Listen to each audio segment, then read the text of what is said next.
राम मंदिर में लगेगा त्रेता युग का राजध्वज। राजध्वज पर अंकित होगा कोविदार वृक्ष का प्रतीक चिन्ह। रीवा के ललित मिश्रा ने की है इस प्रतीक चिन्ह की खोज। आपको बता दें कि रीवा जिले के सिमरिया तहसील क्षेत्र के निवासी ललित मिश्रा ने त्रेता युग में अयोध्या नगरी के राजध्वज का एक ऐसा डिजाइन तैयार किया है जिसमें कोविदार के पौधे को प्रतीक के तौर पर रखा गया है। बताया जा रहा है कि कोविदार का पौधा रामबाण औषधि के रूप में उपयोग किया जाता रहा है, इसलिए रामायण काल में अयोध्या के राजध्वज में कोविदार के वृक्ष को प्रतीक के तौर पर रखा गया था। इसलिए अब जब एक बार फिर रामलला का मंदिर बनकर तैयार हुआ है तो मंदिर के बाहर लगे ध्वज में इस प्रतीक को रखा गया है। ललित मिश्रा के इस डिजाइन को ध्वज में लगाया जाए, इसका अप्रूवल 30 दिसंबर को उनको मिल चुका है। इसके साथ ही राम मंदिर परिसर के 2 स्थानों में इस खास वृक्ष के पौधे का वृक्षारोपण भी किया जाएगा। बता दें कि राम मंदिर से ही जुड़ी एक सबसे महत्वपूर्ण वस्तु है जिसके बारे में आज हम आपको बताने जा रहे हैं। इस वस्तु की खोज और इसका आविष्कार करने में रीवा के ललित मिश्रा ने अपनी अहम भूमिका निभाई है। रामलला की नगरी अयोध्या के मंदिर प्रांगण में लगने वाला ध्वज का आविष्कार और उसमें अंकित प्रतीक चिन्ह की खोज रीवा के ललित मिश्रा ने की है। ये वस्तु एक खास किस्म का पौधा है जिसका वर्णन हमारे वेद और पुराणों में मिलता है। इस खास किस्म के पौधे का कनेक्शन भी सीधा रामायण युग से जुड़ा हुआ है। आइए आगे जानते हैं त्रेता युग में भगवान राम की नगरी वाले राजध्वज तथा ध्वज में अंकित कोविदार पौधे की खासियत। कोविदार वृक्ष जो सनातन की अपनी सामूहिक स्मृति से विलुप्त हो गया था, उसे दोबारा कैसे खोज दिया गया। तो ये बहुत सहज था, क्योंकि अयोध्या में ही एक शोध संस्थान है जिसका नाम ही है अयोध्या शोध संस्थान। उत्तर प्रदेश सरकार के संस्कृति मंत्रालय के अधीन ये कार्य करता है।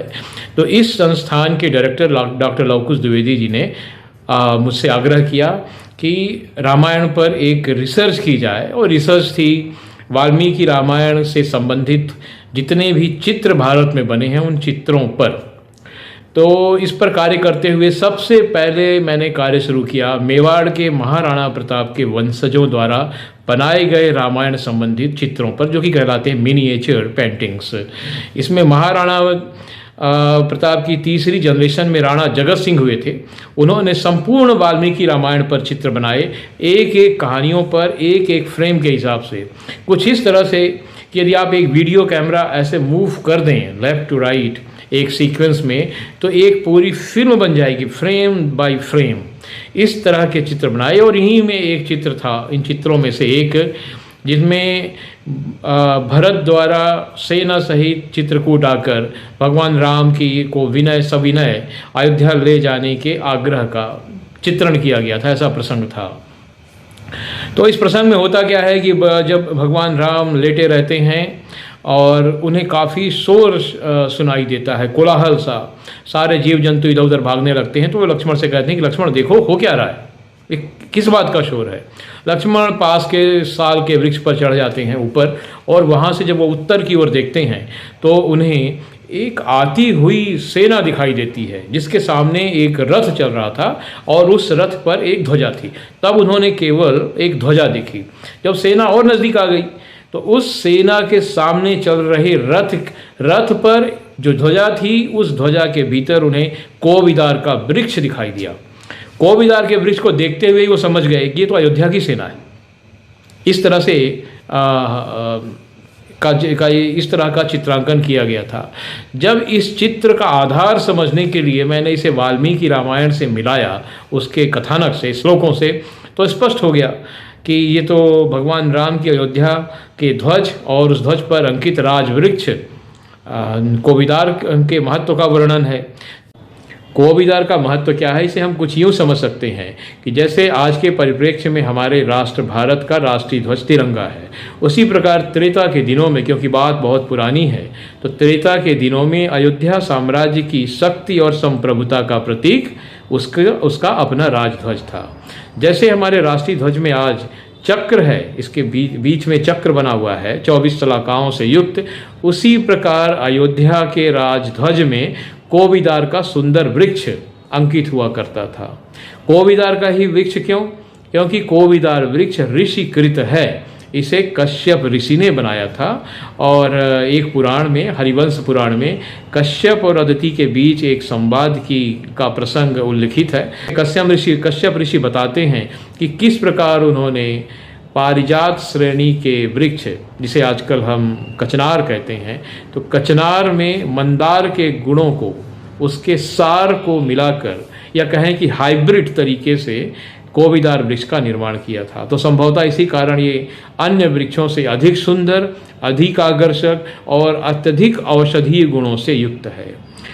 और इस वृक्ष को जिस प्रकार अयोध्या साम्राज्य ने अपने ध्वज में स्थान दिया, अपनी शक्ति और संप्रभुता का प्रतीक बनाया, उससे हमारे समाज में तत्कालीन प्राचीन युग में भारत की अपनी वैज्ञानिक सोच का भी परिचय मिलता है। मैं कहूँ तो यह कोविदार का वृक्ष और कोविदार वृक्ष से युक्त राम की ध्वजा, अयोध्या की ध्वजा, हमारी वैज्ञानिकता का भी एक प्रमाण है। अब सवाल शोध के पूर्ण होने का नहीं था, सवाल था कि अयोध्या की इस विरासत को किस तरह से पुनर्स्थापित किया जाए, किस तरह इस वृक्ष को उसका खोया हुआ गौरव मिल जाए और किस तरह अयोध्या की विरासत को उसकी ध्वजा मिल जाए, राजध्वज मिल जाए। इसके लिए प्रयास करना था। तो इसके लिए फिर मैंने जो मंदिर निर्माण समिति है उसके एक सदस्य डॉक्टर अनिल मिश्र हैं, उत्तर प्रदेश सरकार के प्रतिनिधि, उनसे बात की।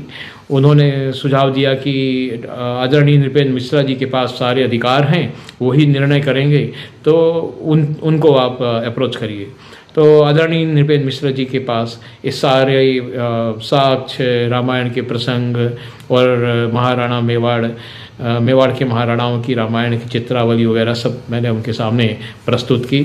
उन्होंने कुछ दिन विचार किया और फिर उनके निर्देश पर जो संबंधित कंपनी थी जिनके हाथ में प्लांटेशन और लैंडस्केपिंग का काम है, उनके एक्सपर्ट्स को एक प्रेजेंटेशन दिया जो कि साइंटिफिक प्रेजेंटेशन था। इसके बाद में ये निर्णय लिया गया कि अयोध्या में राम मंदिर के प्रांगण में कोविदार का वृक्ष, भगवान राम की विरासत, अयोध्या की विरासत लगा दी जाएगी। और वो अब लग रही है और 2 स्थानों पर लग रही है, एक तो मंदिर के सामने ही और एक उसी से जुड़े हुए सप्तर्षि ऋषियों का जो एरिया है वहाँ पर भी लग रहा है। तो ये लग रहा है एक बात पूर्ण हो गई। अब दूसरी बात थी कि ध्वजा के महत्व की स्थापना।